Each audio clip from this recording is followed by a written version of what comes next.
Hello and welcome. Thank you so much for joining me on my program. I appreciate you wherever you are connecting from. If you are joining me from any part of the world, I thank you very much for your contributions on this channel. Please kindly subscribe if you have not subscribed, and also click the notification bell so that you'll be notified each time I upload a video. You will be among the first to receive it. In this channel, I bring information to your doorstep. I bring news from all channels, from every angle.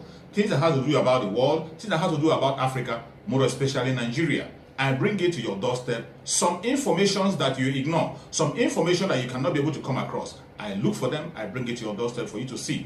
Every video you see on this channel is for educational purpose. Former Senate Minority Leader and the Abia South Senatorial candidate for the 2023 polls, but now this time around in the All Progressives Grand Alliance, Senator Eyinnaya Abaribe. Senator Abaribe, your colleagues were just missing you out there. They didn't know how to manage their feelings. I mean, the emotions, considering your enormous contributions to the PDP and, of course, the Senate, helping the Senate President to stabilize in your role as Minority Leader and all of that. It looks like everybody just was missing you. But here you are. It looks like you are now the Minority Leader of ABGA. Yes. I'm the Minority Leader of ABGA. In the Senate now. I'm still part of the minority. Yeah, my colleagues, I think they felt that it wasn't really following the proper procedure, which of course is right. I met with them after the what happened on the floor, and I explained to them again, because I think the explanation is very clear in my letter of why I had to leave the People's Democratic Party. And essentially, let's just put it this way. We stay in a milieu in which we think we ought to be going forward, and we ought to be doing much better than before. But it was unfortunate in this last primaries that we got to a situation in which, like a journalist, Ike Abonyi, said in one of his write-ups, he said that those morally challenging things seem to find a natural habitat in PDP. You know, and that was what we felt. I don't think anybody in PDP will say that I did not do my work very well as a minority leader.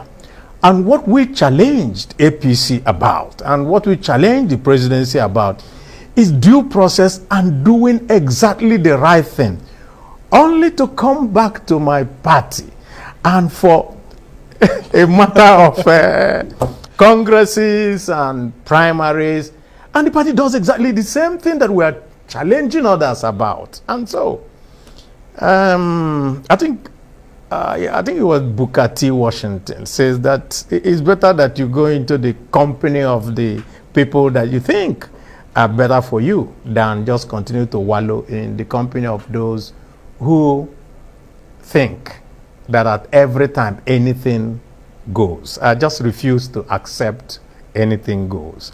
I think what happens in Nigeria is simple too, especially in politics, and it's like this. Okay, if you can't beat them, you join them. So something wrong happens and they say, don't worry about it, just join them. So you join them and start doing the wrong thing. And then when you do the wrong thing, how will Nigeria progress? And that is the issue that confronts each and every one of us wherever we find ourselves in the country. Will you decide to do the right thing so that the country will be better for it? Or will you just do the wrong thing? In your own context, what is the right thing? Now, let me say what is the right thing in terms of what we did. Yeah. Now, how did we get to where we got to in the PDP? We had an electoral act that made a specification. I do not agree with the interpretation given that elected delegates mean only those that you elect that time, the so-called well, that one has been controversial. Yeah, I think that no. So let's put yes. On top of that, for the election of that 3-man thing, Mm. there are also guidelines of the party that the party ought to follow. And what happened in Abia State was that those guidelines were not followed. And we made representation, because usually they will tell you, oh, you know, you have to follow party guidelines. So we made a representation from the state to the national. We met with the national chairman and the national working committee, and we made a presentation and said, these guidelines were not followed. Therefore, the 3-man ad hoc that you have produced are not the proper ones, and we want a review. And nobody talked to us. Yeah, I remember when you came to... I came here, and I was the person that we had a press conference, and we Yes. said that. And I will tell you one thing, you won't believe it. You won't believe it. The whole of us that did that press conference, we later went to go and see the national chairman of the party. And we sat with him, and we said, sir, these are the processes, these are the things that were serially breached. And we think that something ought to be done.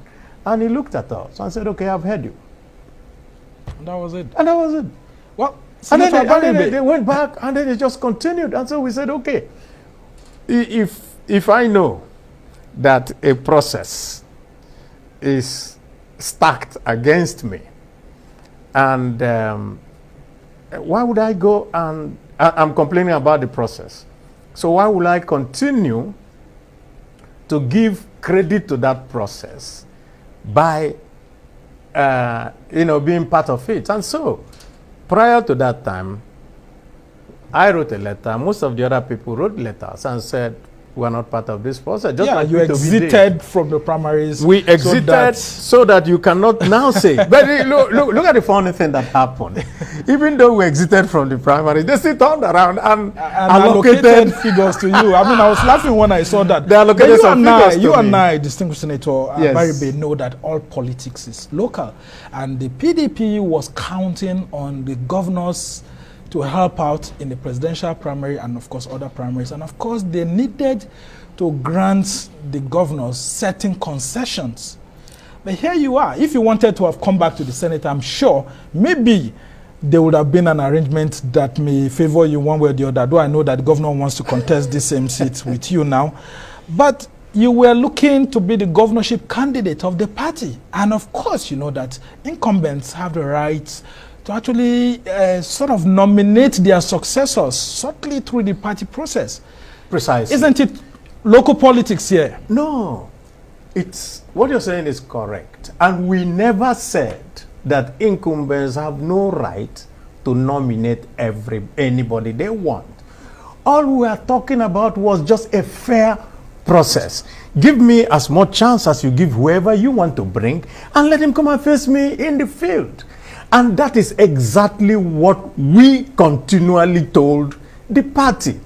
The party can never turn around and say today that that wasn't what we wanted. I never asked anybody for any iota of assistance. I never. I just even said, as a minority leader, even as a minority leader, of the Senate, I never, you can, a ranking member precisely of the PDP. as a ranking member of the PDP, as a man who had put his life on the line for PDP. I never asked for anything. I simply said, give us a chance. Just give us a chance. Let's go into the field.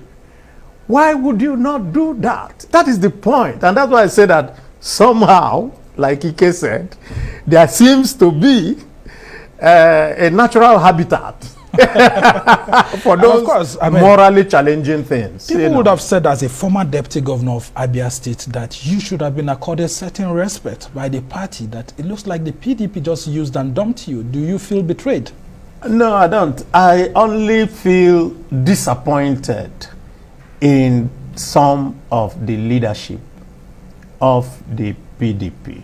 I would not want to talk about them, but I think that the same Ika Aboni said that they were pecuniary hypnotized. Interesting. Or dollarized. Well, let me just say pecuniary hypnotized. And therefore, it was very difficult for them to, just like, Samuel Huabunwa, when they asked him, I think it was here. I think it was here that you asked him, what happened? Why would your people not vote for you? I said that when people see some dollar, they will forget their father's name. Forget their father's name. Yeah. So I think that's exactly where we found ourselves. But I do not actually bother so much about it. Like Peter B said, I wanted to be governor. Not just to be governor, but to change the trajectory of the state. You understand? I think Peter said it with regard to that I'm desperate. Yeah, that he's not desperate to be Nigerian president. They're not president. desperate to be Nigerian president, but desperate. Yeah, so to see the situation, the country change. Precisely. It's exactly what I had.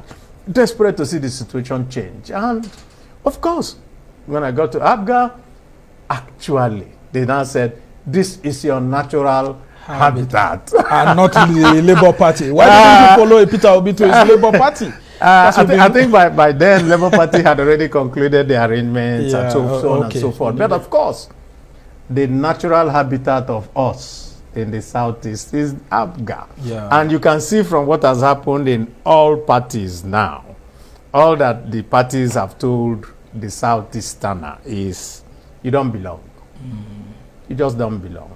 Yeah. And I think that what you need to do is that you make yourself to be important enough that you will be recognized. Because if you continue to be somebody who at all times they are looking at you as, well, just an appendage, they will never take you using serious. You to win elections. Precisely, they use you to win elections. I mean, look at how they used me. And that's why I'm coming back. I'm coming back to that, Senator Abaribe. Yes. A lot of your colleagues are wondering, how could an Abaribe leave the PDP? Why would an Abaribe be treated by the PDP this way? This same Abaribe that stood his neck out, challenged the Buhari administration, even previous governments, always been at the forefront. Now, some of your followers will also say that you do not have the politics of ideology, and that's why you're defecting. What would you say to them? Because they say if you are ideological, you will stay in the PDP and reform it and not jump out of the ship. If I was non-ideological, I would go to APC.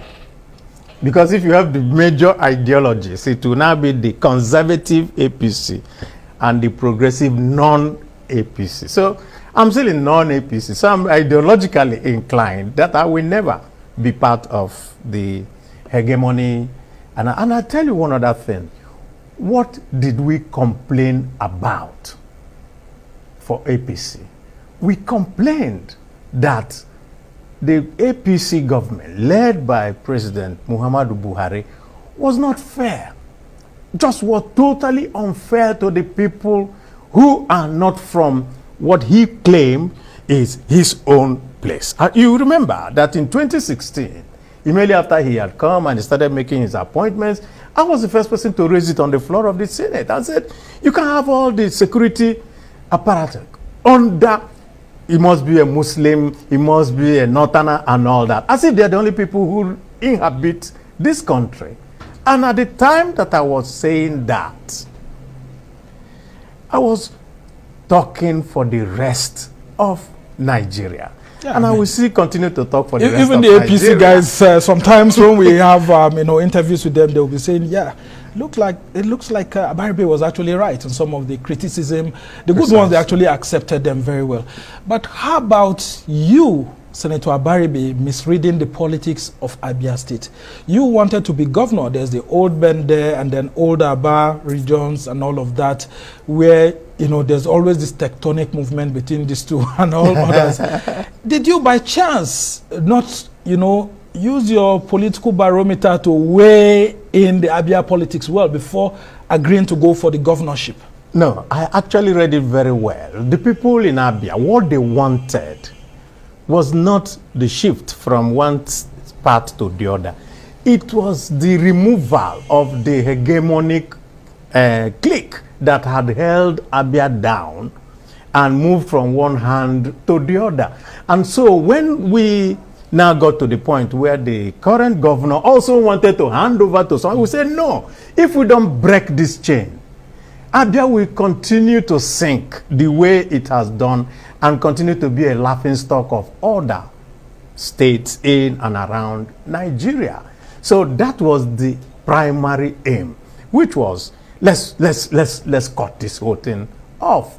And in Abia, because we have 3 senatorial zones and every senatorial zone has now tested the governorship, we felt that if you bring the best person forward, which was what I was trying to do, then the people of Abia should be left to make that choice. Yeah. Not to give the people of Abia a option choice of saying it either this person or none. Since you've come full cycle. Precisely, since we have come full cycle. So it wasn't anything about where you come from or all that. But that is, like I said, I was desperate to be there, but desperate to make Abia better for everyone. And it can only be better if you cut that,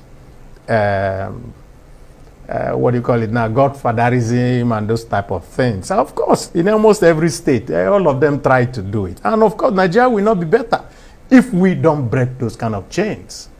That is the issue of the moment in front of each and every Nigerian today. Because we have seen that you bring anybody, he's tied to the apron strings of who brought him, and nothing works. Okay, now, Okeze Beazu, the incumbent governor of Abia State, is one person that we had thought that having been in the, in the circles, in your circles, both nationally and then locally, that there will be some good rapport between you and him. What really happened, actually?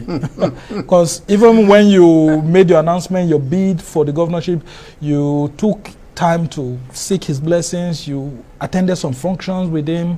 I could see that you're trying to romance him, actually, to ensure that at least there's that atmosphere of respect for each other. But what really happened between your relationship with him? Well, I don't think that I'm the person that will have to answer that question. Any day that you have him in front of you, then you can answer. But one thing is very simple. When some people went to confront him and say, why? Just exactly this question that you asked. I say, oh, no.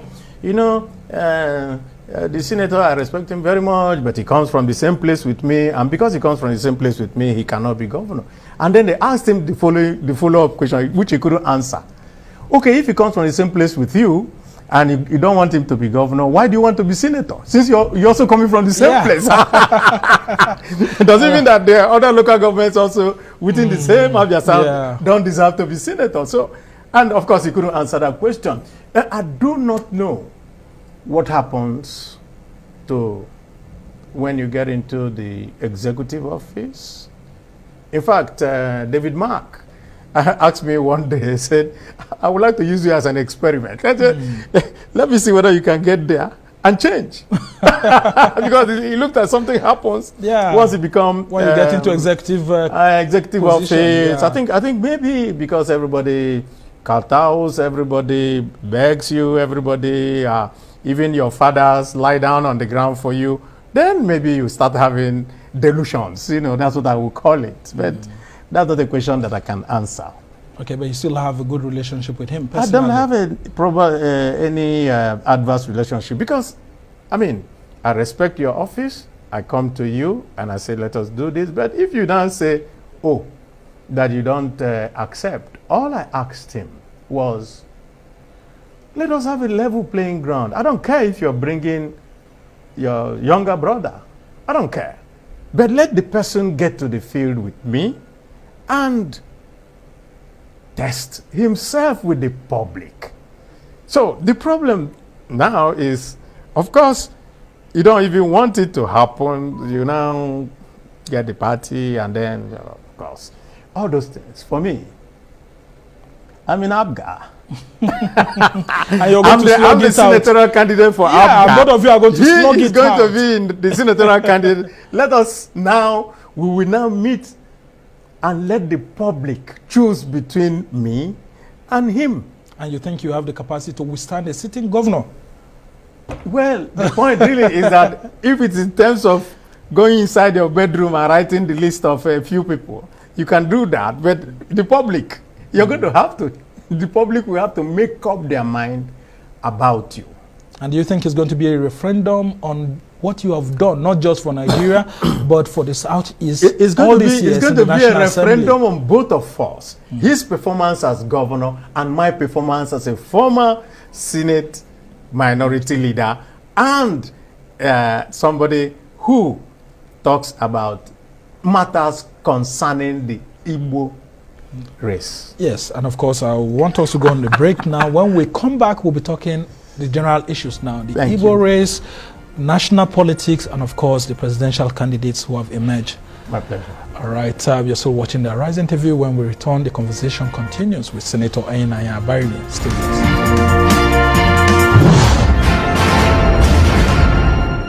Welcome back to the Arise interview, where we speak to the newsmakers as well as ordinary people doing extraordinary things around the world and featuring the voices at the heart of the conversations.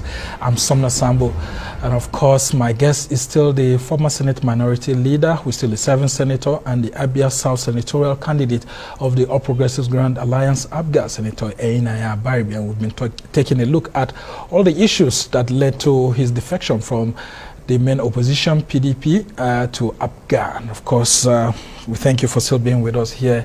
Just before we go into the national issues, what do we now do with all your promises to revamp ABIA, your blueprints and all of that? What happens to all those dreams? It will not be a waste. I'm in touch with the candidate for ABGA, and we speak virtually every day. I'm assuming that he also has a blueprint. And so what we're going to do is to check and balance all the blueprints and say, what is in the best interest of Abia State? How do we now move the state beyond where it is today? And I think we all work together to get on that. Okay, yes. And moving on to other critical issues now. How could the National Assembly have made such a mistake by not allowing statutory delegates to vote? How did all of you get into that situation whereby you didn't take a second look at that clause? I think what happened from all our investigations was that that section in the old act, section 87.7, was not tampered with. And so because it wasn't the one that was not tampered with, nobody took time to say, where are all the ones that were, you know what they were doing is that, okay, the ones you tamper with, you now delete, something like that. And so I think that there was just an oversight because it wasn't tampered with. Everybody assumed that it was there. It was when the interpretation, the controversial interpretation, that came up, that everybody said, what's going on here? And so they said, okay, if it is that, why don't we simply restore that 87.7? And of course, you know what now happened? When they sought to restore it, the president refused to sign. He was paying all of you back. And he said he was going to pay us. But look, this is law. You don't pay people back in law. But you also use the law for your own calculations to fight the governors. Where? Well, by trying to see how you reduce the influence, cut the influence of the governors. Where? That is the point. And at the end, you ended up shooting yourself. Sambo, it's a general accusation that has no basis.